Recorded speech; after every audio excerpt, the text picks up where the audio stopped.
Okay, let's put this really cute gingerbread house card together. I feel like I say every time I start a video, I say really cute. But this one is it's really cute. Okay. All right. So I'm not gonna lie. As you can see, this card has a lot of tiny pieces. When I design a card like this, I kind of think about it's kind of like putting a puzzle together. So if you are a person that likes to do puzzles and stuff like that, this will definitely be your jam. I am going to start, like I always do, by dry fitting all these little pieces and making sure that I've got them all going the correct direction. And then I will start gluing everything together once I'm organized. Um, and so I'm going to speed this part up and put on a little music, and I'll come back when I am done with all these little pieces, and we will put the card together. Okay. Be enjoy the sped up part and me not bumbling my words around. All right.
Okay, I am back. I've got all the little pieces done. So now we are going to assemble this card.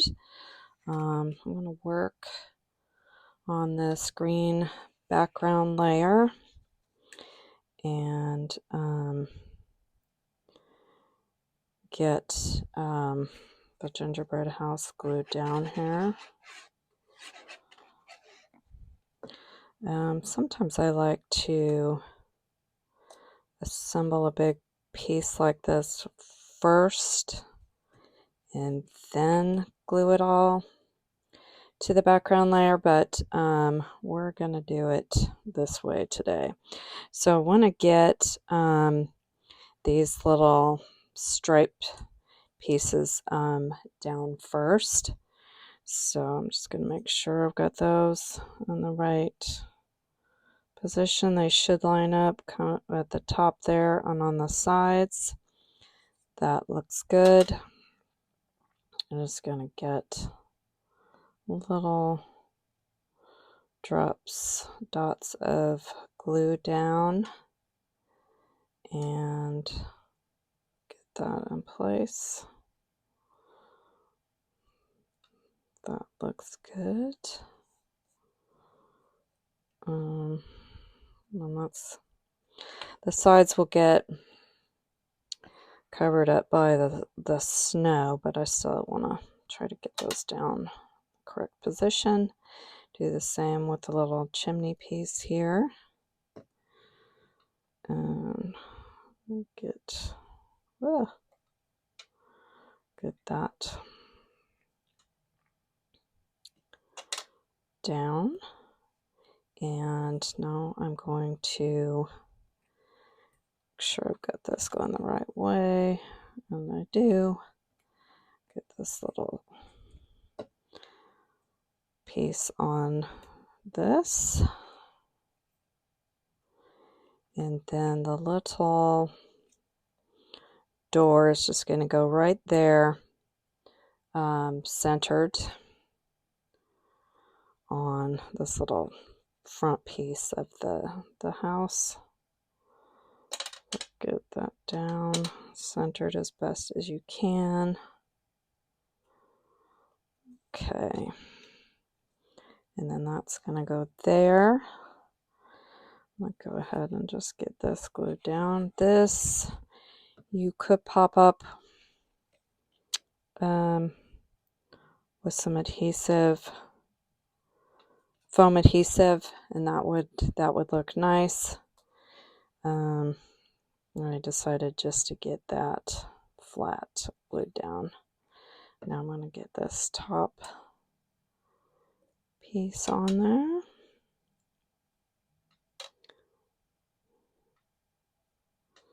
Make sure that's lined up. I like that. I'm going to get a little cap of my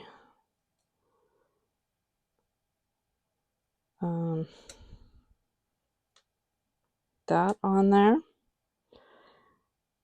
I'm going to put just a little bit of glue behind. I've got some glue running out. Oh, it's too much. It's not going to take a lot.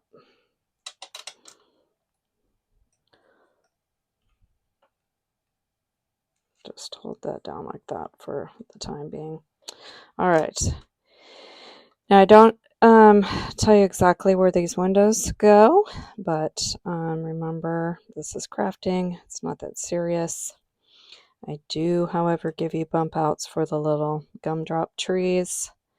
So those go in place like so. And then the windows on either side. And then this round window right above the door. So I'm going to put the trees down first, and then that will give you more of the spacing on the windows. So I would suggest you get the little gumdrop trees down first, and then you know the spacing on the windows a little better. So get this window down like so. So cute. All right. And then this one. And then the circular window. Like that. I'll unclip that. And And then I've got my sentiment weeded, or almost, yeah, weeded. And now I'm getting it on the transfer tape here. So we will lift this off. I love this font, it's so sweet. And just double checking I'm going to get this in the right position, looking at my picture there. And that's just going to go down like that. Love it. I'm going to burnish that some more. Especially pay attention to the little eye, dot of the eye. I'm going to go back and make that a little bit bigger. So hopefully you don't have any problems with it, but it did work well for me at this size, but it is tiny. And I'm going to carefully release that. And then just, I kind of like to reuse my transfer tape a couple times, mainly because I'm lazy. I don't have to constantly cut a new piece. All right, then that little heart's going to go there. Now, if you wanted to adjust these colors, like I'm using pretty dark red here, if you wanted more of a bright red, this is almost like a burgundy color, you sure could do that. Now, because I've got so many layers of cardstock on this gingerbread house, I am going to pop up my sentiment. And actually, I'm going to wait because just looking at my picture, getting ahead of myself, the sentiment is going to go on top of my little frame here, like so. So I am, I'm going to get this on my card base here. And then I will do the frame and the sentiment. I just like to do it like this, so I get it all lined up, and I just put a little bit of adhesive at the bottom because this this adhesive does dry rather quickly, and then I don't have time to shimmy it around. But that should be enough. I'm actually going to get some behind this little tab there. And now I'm going to get just a little bit behind this guy here. And hopefully I don't have too much ooze out. And I think this one might be okay, just left alone. All right, so now, oh, and I did. All right, I should have put, well, I guess it works either way. I want these to like poke out. And it looks like that this shifted on me. I can see it right there. Which is not a huge deal. If that bothers you, if something like that happens, just snip it. I think in all my fiddling around, I shifted that because that should line up perfectly. Okay, get this back. So we want this to be tucked over. So you can do it the way I'm doing it. Probably be easier just to get this glued down before you start gluing all these elements down, but I didn't do that, and that's okay. And again, I'm going to get glue on this bottom part so I can get that shifted around to make sure I've got it lined up okay. Just like to guide it with my hands there. Okay, so I've got the frame. Gosh, sorry. Hopefully I haven't been crooked this entire time. Good grief. All right, so I'm going to get this on with the foam adhesive little circles here. I'll use 3 of them. And then this card is done. This is such a sweet little card. Be perfect for all of your, well, I guess I do want to get this completely glued down. Okay, back to the sentiment. This would be so fun to send this holiday season to a child or an adult, and it would also be just a sweet little decoration. So that is it. Thank you so much for watching. I sure do appreciate any likes or follows here on YouTube. If you're interested in purchasing this card, all the links are in the video notes, as well as always in my profile. And if you bought this card, thank you for supporting my art. I truly appreciate it. Have a great day.